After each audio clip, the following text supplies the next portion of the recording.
Chavda sir lecture के YouTube channel में आपका हार्दिक स्वागत है। A moral coaching class Mahidpur city लगातार 11 वर्षों से उत्कृष्ट परिणामों के साथ या सफलतम परिणामों में आपके साथ है। वर्तमान में हम यूट्यूब चैनल के माध्यम से आप लोगों को इस वीडियो में फिजिक्स पढ़ा रहे हैं। फिजिक्स की प्लेलिस्ट बनी हुई है, 12वीं फिजिक्स की प्लेलिस्ट बनी हुई है। आप प्लेलिस्ट में और अन्य वीडियो भी देख सकते हैं। अभी तक आप लोगों ने चैनल को सब्सक्राइब नहीं किया है तो चैनल को सब्सक्राइब करें, वीडियो को लाइक करें, अच्छा लगे तो कमेंट करें, कोई समस्या हो तो भी कमेंट करें। हमने इसके पहले दो वीडियो में जो बताया उसके बारे में हल्की सी चर्चा करके आगे बढ़ता हूँ। मैंने सबसे पहले आपको विद्युत की परिभाषा बताई थी और विद्युत हमने बोला था वह ऊर्जा जिसके कारण किसी पदार्थ में हल्की वस्तुओं को आकर्षित करने का गुण उत्पन्न हो जाता है, उसे विद्युत कहते हैं या घर्षण विद्युत कहते हैं। और उदाहरण भी मैंने आपको फर्स्ट वीडियो में इसका बताया था। उसके बाद मैंने आपको बताया था आवेश की परिभाषा बताई थी सेकेंड वीडियो में। क्या आवेश क्या कहता है? विद्युत आवेश वो होता है, विद्युत आवेश एक भौतिक राशि है जिसे अर्जित करने के लिए कोई पदार्थ विद्युतमय हो जाता है और विद्युत गुणों का प्रदर्शन करता है। उसके बाद मैंने आप लोगों को आवेश के प्रकार बताए थे। आवेश के दो प्रकार होते हैं, धनावेश और ऋणावेश। फिर मैंने आप लोगों को इन आवेश को कैसे गुणों के क्या क्या गुण होते हैं आवेश के वो बताए थे कि सजातीय आवेशों में प्रतिकर्षण होता है, विजातीय आवेशों में आकर्षण होता है। उसके बाद मैंने आप लोगों को बताया था कि आवेश की टेबल के धनावेश कौन कौन सी चीजें होती है, ऋणावेश कौन कौन सी चीजें होती है। फिर मैंने आप लोगों को बताए थे आवेश के मूल गुण और 3 सिद्धांत समझाए थे, आवेश का संरक्षण, आवेश का क्वांटीकरण और आवेश की योज्यता का नियम। तो ये हम पिछले 2 वीडियो में पढ़ चुके हैं। अगर आप लोगों ने नहीं पढ़े हैं तो वहाँ से पूरी डिटेल के साथ पढ़ लें। अब आगे देखते हैं। आज 2 न्यूमेरिकल सवाल बता रहा हूँ इन्हीं से संबंधित। पहला, क्या किसी पदार्थ में 6.0 × 10⁻18 कूलाम आवेश हो सकता है? सवाल है, क्या किसी पदार्थ में 6.0 × 10⁻18 कूलाम आवेश हो सकता है? आवेश हो सकता है।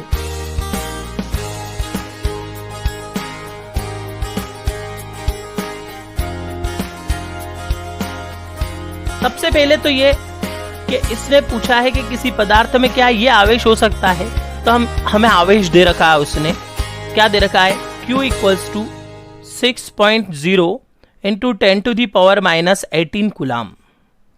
ये तो हमारा आवेश हो गया, ठीक है। और आपको बता दूं, मैंने आपको आवेश का क्वांटीकरण सिद्धांत पढ़ाया था और आवेश के क्वांटीकरण सिद्धांत का जो मान है वो कहता है Q = N × E, N ± NE। ये E मूल आवेश है, मूल इकाई जिसको बोल सकते हैं। आवेश की मूल इकाई E होती है। इसका भी मान फिक्स होता है, याद रखना। आप लोगों को ऑब्जेक्टिव में पूछा जा सकता है। इसका मान मैं बता देता हूँ। E = होता है 1.6 × 10⁻−19 कूलाम। अब वो पूछ रहा है क्या किसी पदार्थ में ये आवेश हो सकता है, तो वो किस पदार्थ में कितने में होता है या नहीं होता है, ये मैं बताने के लिए आपको वही फार्मूला लूंगा। Q = हमने ले लिया NE, पॉजिटिव वाला, ठीक है। Q का मान और E का मान, तो हमें N का मान निकालना है, तो N = Q/E। अब क्या हो जाएगा? ये N = 6.0 × 10⁻−18 बटे 1.6 × 10⁻−19। हम इनको काटेंगे पीटेंगे तो क्या हो जाएगा? ये हो जाएगा पूरा हल। आप लोग मैथ्स के फिर फिजिक्स पढ़ रहे हो तो आप मैथ्स तो अच्छे से जानते ही हो, इसलिए मैं डायरेक्ट लिख देता हूं। जब इसको काटा पीटी करके लेके आएंगे तो ये हो जाएगा 37.5 37.5। अब आपको बता दूं मैं कि ये पॉइंट में आंसर आ रहा है और एन कभी भी पॉइंट में नहीं होता है। एन या तो पॉजिटिव होता है या नेगेटिव होता है, पर पॉइंट में नहीं होता है, वो पूर्णांक संख्या है, इसलिए ये जो आवेश है ये किसी पदार्थ का नहीं हो सकता है। चूंकि n पूर्णांक है, सॉरी पूर्णांक नहीं है, अतः किसी पदार्थ में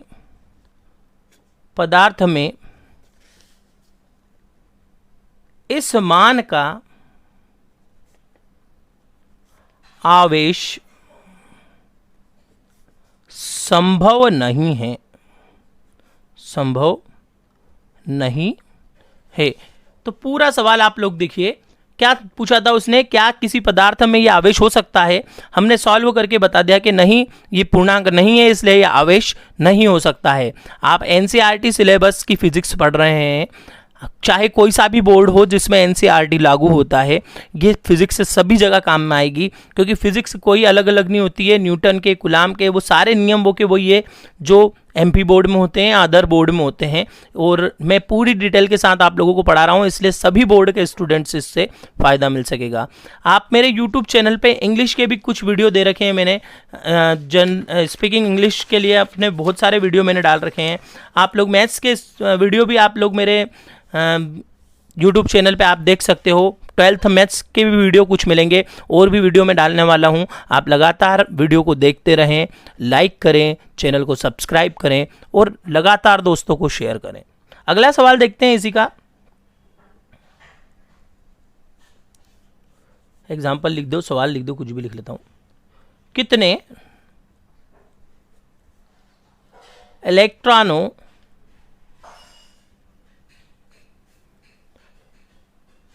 से एक कूलाम आवेश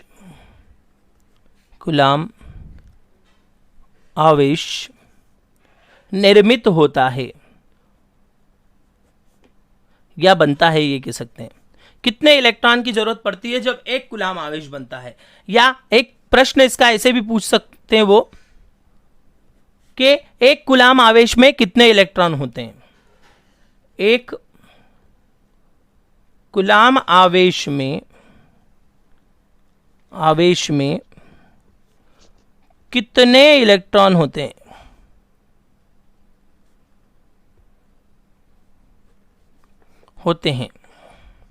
अब देखिए, ये तो हमने प्रश्न जो मिला था उसके अकॉर्डिंग क्वेश्चन लिख लिया कि कितने कूलाम आवेश मिलते हैं। अब हम देखते हैं, मैं डायरेक्ट बता देता हूं सबसे पहले तो कि कुल एक एक कूलाम आवेश में कितने इलेक्ट्रॉन होते हैं। तो मैं आंसर साइड में पहले ही लिख देता हूं आपके लिए। इसका आंसर है 6.25 गुणित 10 की घात 18। याद रखना, ये ऑब्जेक्टिव में पूछा जाता है, कंपटीशन एग्जाम में भी पूछा जाता है। अब बात करते हैं, उसने पूछा एक कूलाम आवेश मतलब आवेश कितना है हमारे पास जो आवेश है Q वो एक कूलाम है, ठीक है। और E का मान कितना होता है। E का मान अभी हाल हमने निकाला 1.6 इंटू 10⁻⁻19 कूलाम होता है, ये भी फिक्स है। तब आपका Q इक्वल्स टू क्या होता है, NE होता है। तो क्या हो जाएगा हमारा N का मान, N बराबर Q अपॉन E, तो 1/1.6 इंटू 10⁻⁻19। हम इसको काटाबीटी करेंगे क्योंकि ऊपर 1 है और नीचे 1.6 है, इन दोनों को काटेंगे तो थोड़ा सा मैं सॉल्व करके बता देता हूँ। ऊपर 100 हो जाएगा, दशमलव हटाएंगे तो, और ये भी ऊपर जाएगा तो नीचे 16 कर लेते हैं और इसकी एक पावर कम कर देते हैं क्योंकि ऊपर हमने 100 करा, तो ये हो जाएगा 10⁻18। और काटाबीटी करोगे तो आप एक आदर्श उत्तर आएगा 6.25 गुणित 10 की घात 18। ये आपका फाइनल आंसर हो जाएगा, ठीक है। यह आदर्श उत्तर होता है। इस दशमलव को हम एक आगे या एक पीछे नहीं ले जा सकते, वो उत्तर आदर्श नहीं होगा, ठीक है। तो ये आपका सवाल हो गया कि कितने इलेक्ट्रॉन से एक कूलाम आवेश निर्मित होगा, या एक कूलाम आवेश में कितने इलेक्ट्रॉन होते हैं। तो एक कूलाम आवेश में 6.25 गुणित 10 की घात 18 इलेक्ट्रॉन होते हैं। याद रखना, ऑब्जेक्टिव में काम में आने जैसी चीज़ है ये, और सवाल भी पूछा जा सकता है कंपटीशन एग्जाम में भी, अदर बोर्ड्स में भी। ठीक है, इसके बाद देखते हैं अगला टॉपिक है हमारा कूलाम का नियम। और कूलाम का नियम बहुत वेरी आईएमपी टॉपिक है, बहुत सारे बिंदु इसके ऊपर बनेंगे। सबसे पहले मैं बता देता हूं कि सजातीय आवेशों के बीच आकर्षण और प्रतिकर्षण के, सजातीय आवेशों में प्रतिकर्षण और विजातीय आवेशों में आकर्षण के ऊपर एक नियम दिया था किसने? कूलाम ने, सन 1785 में। वैसे हमारे पूरे फिजिक्स में कहीं सन 1 की कोई इतनी जरूरत नहीं होती, फिर भी मैं बेसिक नॉलेज के लिए आपको बता देता हूं। 1785 में फ्रांसीसी भौतिक शास्त्री चार्ल्स अगस्टिन कूलाम, पूरा नाम इनका ये था, चार्ल्स अगस्टिन कूलाम ने नियम दिया था। मैं नियम की तरफ आता हूं और आपको बताता हूं, दो स्थिर बिंदु आवेशों के बीच लगने वाला, दो स्थिर बिंदु आवेश, याद रखना क्या है? स्थिर बिंदु आवेशों के बीच लगने वाला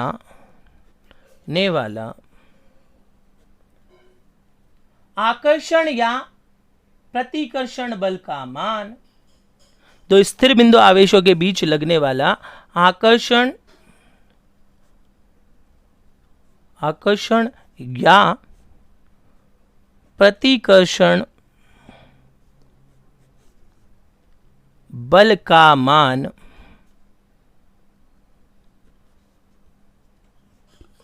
उन स्थिर बिंदु आवेशों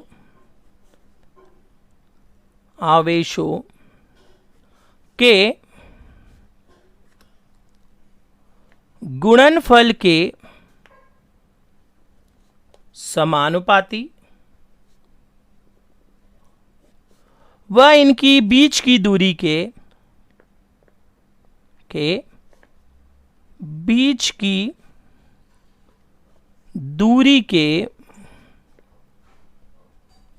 वर्ग के व्युत्क्रमानुपाती होता है।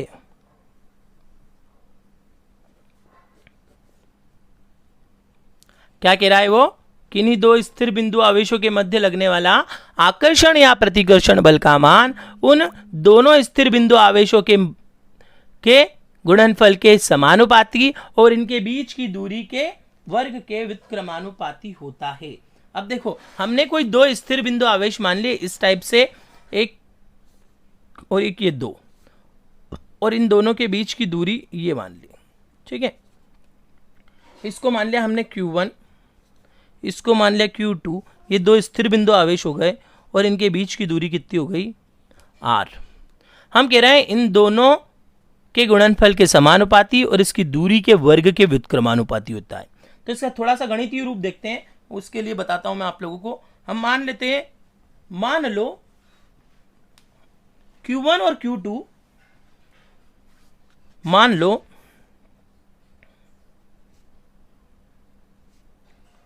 Q1 व Q2 समान परिमाण के दो बिंदु आवेश क्रमशः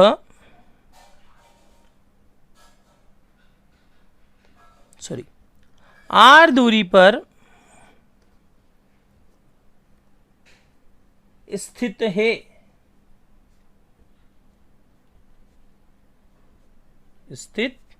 है।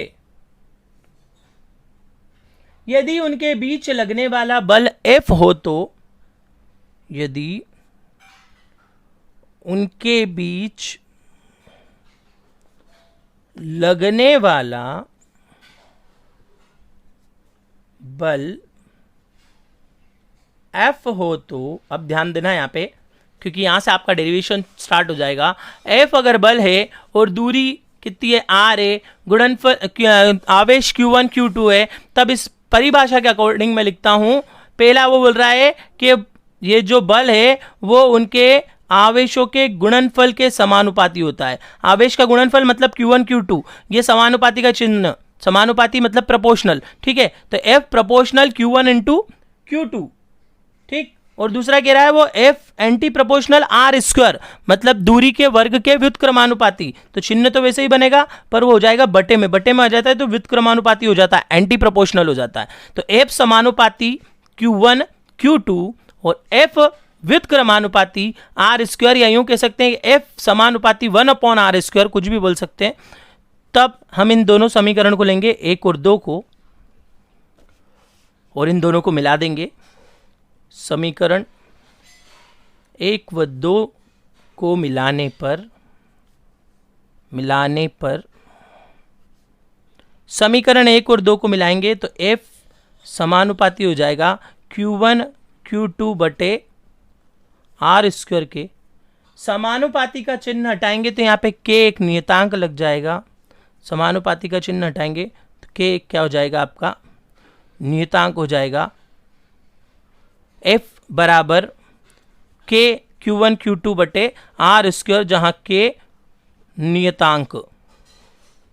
ये तो पहले नियम हो गया, मैं आपको वापस रिपीट कर देता हूं फिर आगे बढ़ता हूं। दो स्थिर बिंदु आवेशों के बीच लगने वाला आकर्षण या प्रतिकर्षण बल का मान उन स्थिर बिंदु आवेशों के गुणनफल के समानुपाती तथा दोनों के बीच की दूरी के वर्ग के व्युत्क्रमानुपाती होता है। तब हमने उसकी थ्योरी लिखी। थ्योरी लिखने के बाद हमने उस नियम को एक्सप्लेन करा पूरा। अब देखो इस K का मान बताता हूं। K के दो मान होते हैं, SI पद्धति में अलग होता है और CGS पद्धति में अलग होता है। SI पद्धति में K का मान होता है 1/4 पाई एप्सिलॉन 0। आप पहली बार सुन रहे होंगे, अगर 12वीं में पूछ गए आप 11वीं पास करके, तो हम रख रहे हैं SI पद्धति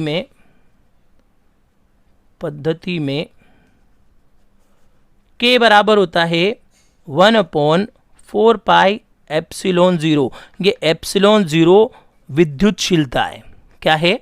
विद्युतशीलता। तो 1/4 पाई एप्सिलॉन 0, और इस विद्युतशीलता का मान मैं आपको अलग से साइड में लिख के बता देता हूं, क्योंकि इसका एक परमानेंट मान होता है एप्सिलॉन 0 का। एप्सिलॉन 0 का मान होता है 8 × 854 × 10⁻⁻12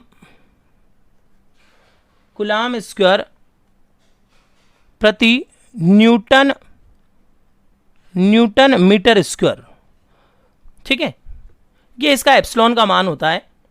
इसके अलावा हम बात कर रहे हैं किसकी? K = 1/4 पाई एप्सिलॉन 0 रखना है समीकरण में, तो आपका मान हो जाएगा F बराबर 1/4 पाई एप्सिलॉन 0 Q1 बटे Q2 बटे R स्क्वायर। ये हो जाएगा आपका कूलाम का नियम। किस पद्धति में? SI पद्धति में। मैं आपको 1/4 पाई एप्सिलॉन 0 का भी डायरेक्ट मान बता देता हूं। 1/4 पाई एप्सिलॉन 0 का मान होता है 9 × 10⁹। क्या होता है? 9 × 10⁹।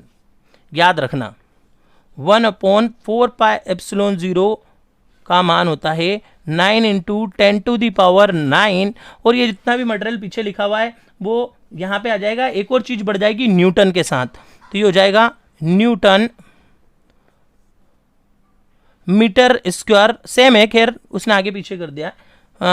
कूलाम स्क्वायर वही मान, ठीक है, यही मान है दोनों में। तो 9 × 10⁹ याद रखना, 1/4 पाई एप्सिलॉन 0 का मान, क्योंकि पाई का तो कोई राशि होती नहीं है भौतिक की, सिर्फ एप्सिलॉन 0 की होती है, इसलिए एप्सिलॉन 0 की राशि यहाँ पे आ गई। और ये जो लिखा हमने F बराबर 1/4 पाई एप्सिलॉन 0 Q1 Q2 बटे R स्क्वायर, इसकी जो भौतिक राशि होगी वो होगी न्यूटन। कूलाम के नियम के पीछे क्या लगेगा? न्यूटन। ये तो हो गया SI पद्धति में। आप जब भी मैं रुकूं या मैं आप लोगों से चर्चा करता रहूं, तब आप स्क्रीनशॉट उस समय ले लिया करो। इसके बाद SI पद्धति में के बाद CGS पद्धति में CGS पद्धति में K का मान 1 होता है, तो आपका मान हो जाएगा F = 1 की कोई फर्क नहीं पड़ेगा, 1 भी रखेंगे तो Q1 Q2 बटे R स्क्वायर न्यूटन। तो ये आपके पूरा कूलाम का नियम हो गया। सबसे पहले हमने कूलाम की परिभाषा दी। कूलाम की परिभाषा कूलाम के नियम की परिभाषा दी। स्थिर बिंदु आवेशों के मध्य लगने वाला आकर्षण या प्रतिकर्षण बल का मान उन स्थिर बिंदु आवेशों के मध्य गुणनफल के समानुपाती तथा दोनों के बीच की दूरी के वर्ग के व्युत्क्रमानुपाती होता है। फिर हमने डायग्राम बनाया और डायग्राम के थ्रू उस डेरिवेशन को समझाने की कोशिश की। हमने माना कि दो आवेश Q1 और Q2 समान परिमाण के दो बिंदु आवेश क्रमशः r दूरी पर स्थित है। तब हमने दोनों को गुणनफल को समानुपाती बता दिया, दोनों की दूरी को व्युत्क्रमानुपाती बता के साथ में ले आए, एक इक्वेशन बन गई। इस इक्वेशन में हमने k की जगह क्या रखा, एक बार k की जगह 1 रखा, सॉरी 1/4 पाई एप्सिलॉन 0 रखा। 1/4 पाई एप्सिलॉन 0 रखेंगे तो वैल्यू ये हो जाएगी और 1 रखेंगे तो वैल्यू ये हो जाएगी। इसी प्रकार आपका कूलाम का नियम समाप्त होता है। तो आप लोगों ने अभी तक भी चैनल को सब्सक्राइब नहीं किया है तो चैनल को सब्सक्राइब करें। इसके आगे का हम अगले वीडियो में देखेंगे। तब तक आप लोग चैनल को और भी वीडियो अन्य इंग्लिश और गणित के वीडियो आप लोग देख सकते हैं। तब तक के लिए धन्यवाद।